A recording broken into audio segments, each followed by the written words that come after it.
No, I have something to say about the construction meeting. I talked to an attorney because there was this question if whether one commissioner only need to attend the construction meeting because of the right to know law. Yep. And she told me it had nothing to do with the right to know law. It has to do with, doesn't have to do with the presence. Commissioner can go to any meeting. It has to do what it can do and what it cannot do. They cannot go and deliberate and have a whole discussion or make decisions to commissioners. But it said any commissioners can go, there's no problem, because I thought, I couldn't go anymore. I didn't attend a couple. Like the chairman told me, I cannot go, we are in violation of the right to know law. And she said, no, but this is what you can do and cannot do. Also, social meetings, she said, you have to be careful, because sometimes people is going to have discussions and deliberate. But she said it has nothing to do with the presence. You need to know what you can do and what you cannot do. The problem comes in when two or more commissioners go, then it has to be posted. No, it Yeah. doesn't have to be posted. I think, It doesn't have to be from what I posted. understand. But it can call a meeting if you have a discussion there, or when you go deliberate or make decisions. Mhm. But if you go there and you ask your questions and you make comments, then that's nothing with if it is posted or not. It can be a private meeting, it can be posted public, or it cannot not be posted. Okay. I'll do some more checking on that then. Yeah. Anything else? Nothing, so I will be seeing you in non-public Okay. with Cheryl. Yeah. Yep.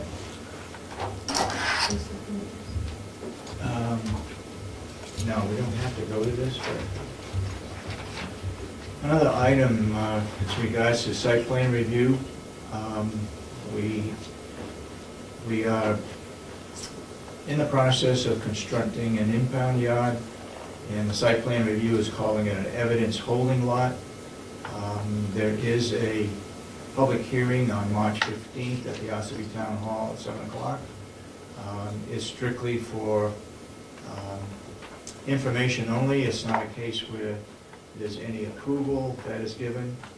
It's just a hearing to let people know that we are constructing this. And our surveying company, White Mountain Survey, will be handling that for us, so we do not have to be in attendance. Hey, Jason.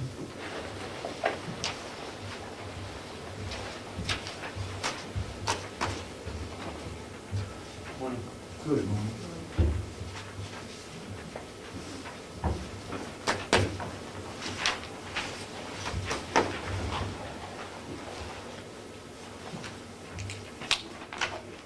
This morning's Commissioners report, we have 58 in-house, 1 weekender, 8 transfers, 3 out on electronic monitoring, 11 on pretrial release for a total population of 82.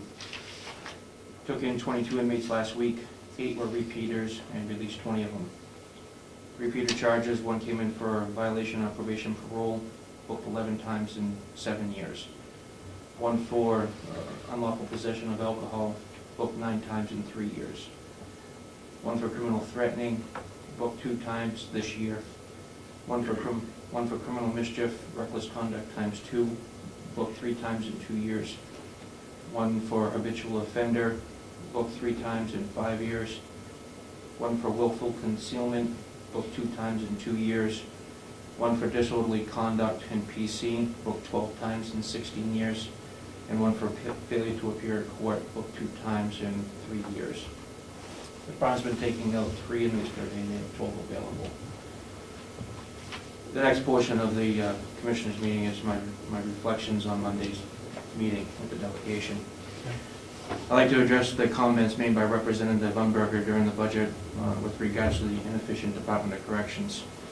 Took 2 items out of the report filed by John Elise, a corrections professional with over 30 years correctional experience.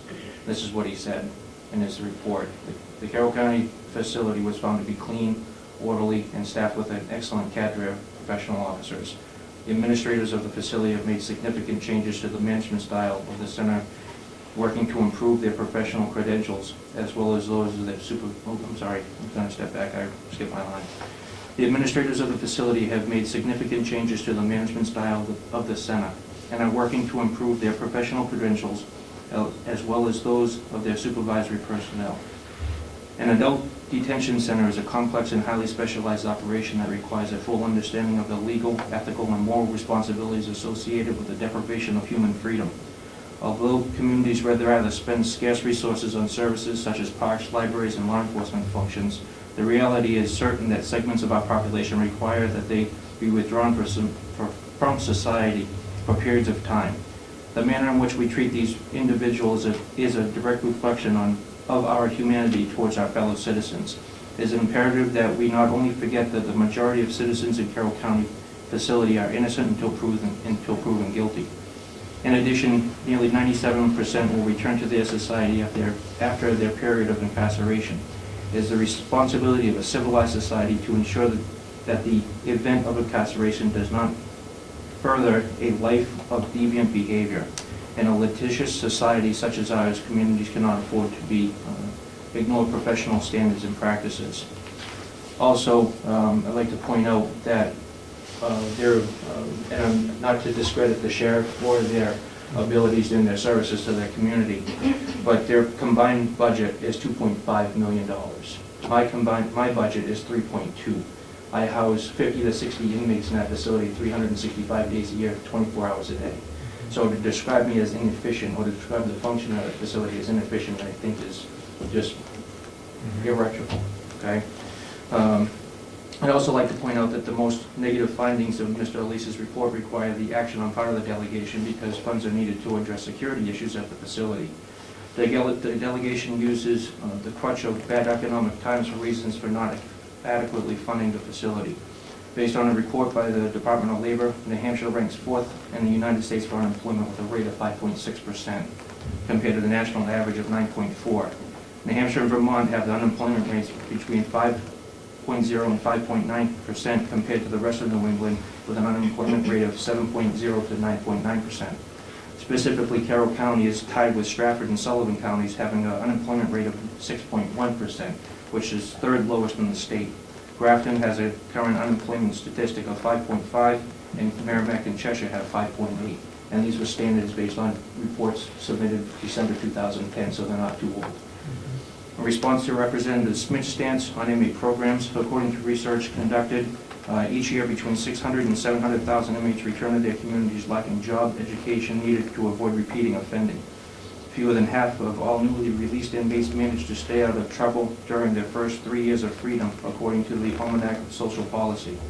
Recognizing the limitations of mandatory sentencing, the U.S. Department of Justice took a different approach in 2002 with the Serious and Violent Offender Reentry Initiative. This program was emphasized working closely with high-risk juvenile and adult offenders to develop reentry plans tailored to their situation. The Almanac of Policy issues reported.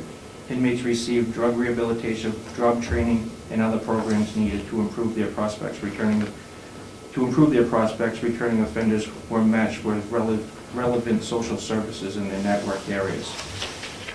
We don't have the ability to we don't have community support. We have, as you know, we have a return rate of in excess of 40%. Merrimack County is in the recent AJA magazine. When Superintendent Wright took that facility over in 2005, he had 12 programs for his inmates. Now he has over 37. So to not provide these people with adequate services, I think is a dysfunction, or a disservice, not a dysfunction, a disservice. But I just, in my stance on Monday's meeting, and I'll do what you asked me to do, but I feel as I'm the only department head that's had to do now 3 meetings with response to my budget. Outside of my executive meeting on Monday to discuss the new equipment, I feel they have the budget, they can tell me what I get for my bottom line, and I'm not going to jeopardize the facility security or the rights of the inmates. They can tell me what I need to spend. Yep. Because apparently they're more educated on my needs than I am. So well put. That's all I have. And you got an article going in the paper? Mm-hmm. Okay. I just had one more thing to add. Representative Alvin said something that average inmate costs $32,000. and here in Carroll County was $43,000. Did you do some checking around? I have the statistics, I Oh, can okay. forward that to you. Understand, Commissioner, that the larger your inmate population, the less cost there is to the facility. Smaller facilities have a higher cost because there is not that many bodies to divide the cost over. So I think last year Carroll County was somewhere in the $40,000 range, $43,000 range, somewhere in that general ballpark. We had a daily cost of $120.35, I believe. And then some of the other counties had similar costs. We weren't the only county that were over the $100 mark. So, but I can certainly email you that information. Great. Okay, any further questions or comments? If not, thank you, Jason. Try to see you Monday morning, bright and early at 8:30. Okay.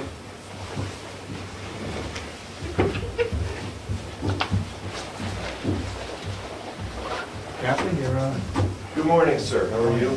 Commissioners, Good morning. may I sit while I talk? Sure, go Is that ahead. all right?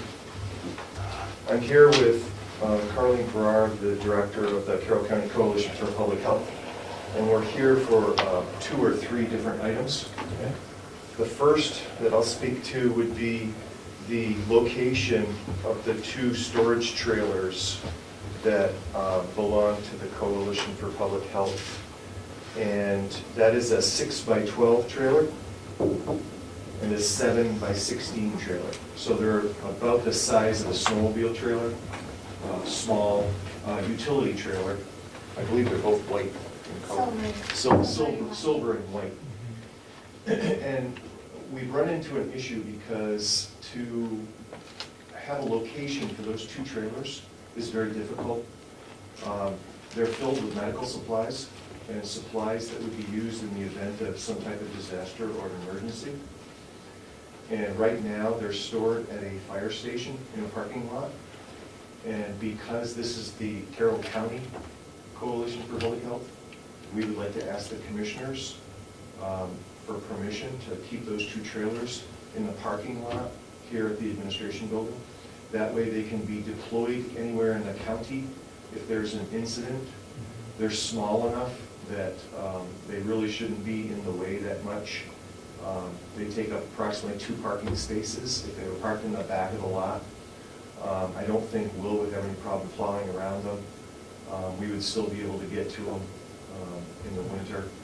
And obviously this is an asset and a resource for Carroll County. And that's why we're asking that instead of having them at one individual town, that it would be better if they're actually on the county complex and housed here in the event that there's an emergency somewhere in the county. That's the first item. Now, originally, one was supposed to be in the northern part of the county, and the other one was supposed to be in the southern part.